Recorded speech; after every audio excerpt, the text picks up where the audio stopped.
बहुत बहुत शुक्रिया। भारत आदिवासी पार्टी के इस प्रदेश कार्यालय के उद्घाटन में राजस्थान के अलग अलग हिस्सों से जो लोग यहां पर पधारे हैं, पार्टी के कार्यकर्ता, पदाधिकारी, सामाजिक कार्यकर्ता, हमारे सिंपैथाइजर्स और खास करके इस पूर्वी राजस्थान की धरती से जो लोग यहां पर आए हैं, उन सबका मैं स्वागत करता हूं, इस्तकबाल करता हूं, अभिनंदन करता हूं। आप सभी को जय भीम जोहार पेश करता हूं। साथियों, भारत आदिवासी पार्टी जब बनाई गई तो उसके पीछे एक सोच थी, और वो सोच ये थी कि किस तरीके से इस देश में कांग्रेस और बीजेपी के द्वारा जो लोगों को सताया गया है, चाहे वो आदिवासी हो, दलित हो, पिछड़े तबके के लोग हो, अल्पसंख्यक तबके के लोग हो, उन तमाम लोगों को हम लोग एकजुट करें, उन सबको आदिवासियत के झंडे के नीचे लेकर के आए और इस कारवां को आगे लेकर के बढ़े। और इस दिशा में हमने ये जो शुरुआत है दक्षिणी राजस्थान से पिछले साल की थी, उसका नतीजा आप सबके सामने है। आज हम लोग इस प्रदेश की राजधानी में बैठे हुए हैं, अपने कार्यालय का उद्घाटन करने के लिए आप सब लोग इकट्ठे हुए हैं। भारत आदिवासी पार्टी क्या है, इसको अगर समझना है तो हमारे जो इस तरफ जो तस्वीरें रखी हुई हैं, इन तस्वीरों से आप समझ सकते हैं कि हम किन को रिप्रेजेंट करते हैं, हम किन की विरासत को आगे लेकर के जा रहे हैं। हम वो लोग हैं जो बिरसा मुंडा की विरासत को आगे लेकर के जा रहे हैं, हम वो लोग हैं जो बाबा साहब की विरासत को आगे लेकर के जा रहे हैं, हम वो लोग हैं जो फूले की विरासत को लेकर आगे जा रहे हैं, हम वो लोग हैं जो हमारे पूर्व राष्ट्रपति कलाम साहब हैं, उनकी विरासत को आगे लेकर के जा रहे हैं। हम उन तमाम लोगों की विरासत को आगे लेकर के जा रहे हैं जिन्हें इस देश में सताया गया है, जिनका ये देश था और जिन्हें पिछले 75 सालों में एक तरीके से साइडलाइन कर दिया गया। हमने देखा पिछले दिनों बाबा साहब को लेकर के किस तरीके की अपमानजनक टिप्पणी इस देश की पार्लियामेंट के भीतर हुई। सबसे पहले तो यहां से गृह मंत्री को कंडेम किए जाने की जरूरत है, उनको निंदा भेजे जाने की जरूरत है कि आप इस तरीके से बाबा साहब का अपमान नहीं कर सकते हैं।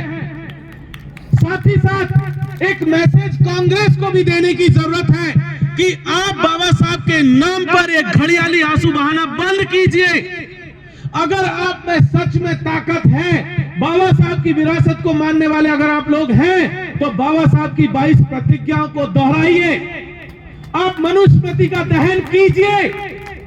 आप में वो ताकत नहीं है, आप पहले बाबा साहब का अपमान कर रहे हैं, आज की तारीख में बीजेपी बाबा साहब का अपमान कर रही है। यहां से हम कह देना चाहते हैं कि भारत आदिवासी पार्टी बाबा साहब के सम्मान में यहां पर खड़ी हुई है। हम किसी को भी इजाजत नहीं देंगे कि कोई भी बाबा साहब का अपमान करे। दूसरी बात यहां कह देना बहुत जरूरी है कि पूर्वी राजस्थान को पिछले 75 वर्षों से कांग्रेस और बीजेपी ने जैसे दो बैल लड़ते खेत में, उस तरीके से पूर्वी राजस्थान में कांग्रेस और बीजेपी पिछले 75 सालों से इस पूरे प्रदेश को रौंद रही है। हमने देखा 2007 और 2008 में किस तरीके से गुर्जर आरक्षण आंदोलन के दौरान गुर्जर समाज के लोगों को मारा गया, किस तरीके से वहां पर शहीद हुए लोग, आज तक उन लोगों को न्याय नहीं मिला। उसके बाद हमने देखा कि समरावता के भीतर पूरे गांव को जला दिया गया। आज यहां पर हम समरावता के लोगों के साथ सॉलिडारिटी में खड़े हुए, ये बात हम लोग समरावता के लोगों को कहने आए हैं। हम लोग यहां से एक बात और कह देना चाहते हैं कि दिल्ली के बॉर्डर पर एक किसान आंदोलन चल रहा है। पूर्वी राजस्थान किसानों की जमीन है, किसानों का इलाका है, आदिवासियों का इलाका है, दलितों का इलाका है। वहां किसान आंदोलन के साथी जगजीत सिंह डल्लेवाल जी पिछले 27 दिनों से अमर अनशन पर बैठे हुए हैं।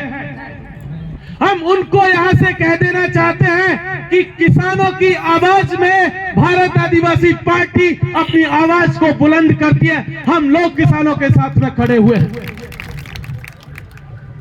हम तमाम उन लोगों से कह देना चाहते हैं, आज की तारीख में धौलपुर और करौली के भीतर हमारे साथी यहां बता रहे थे, धौलपुर और करौली के भीतर 108 गांवों को खाली करने का नोटिस इस प्रदेश की सरकार ने दिया हुआ है।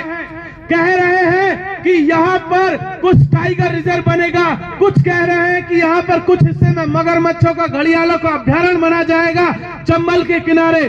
कुछ लोग कह रहे हैं कि कुछ और तरीके के जंगली जानवर ला करके 108 गांवों को खाली कराने के नोटिस इस सरकार ने दिए हुए हैं। हम यहां से कह देना चाहते हैं, भारत आदिवासी पार्टी के इस कार्यालय के उद्घाटन से कह देना चाहते हैं कि हम इस प्रदेश के हर एक नागरिक के साथ में है, हर एक गांव के साथ में है, हर एक व्यक्ति के साथ में, जिनको आप लोग उजाड़ने की कोशिश करेंगे, हम लोग अपना सीना तान करके उनके साथ में खड़े हुए हैं।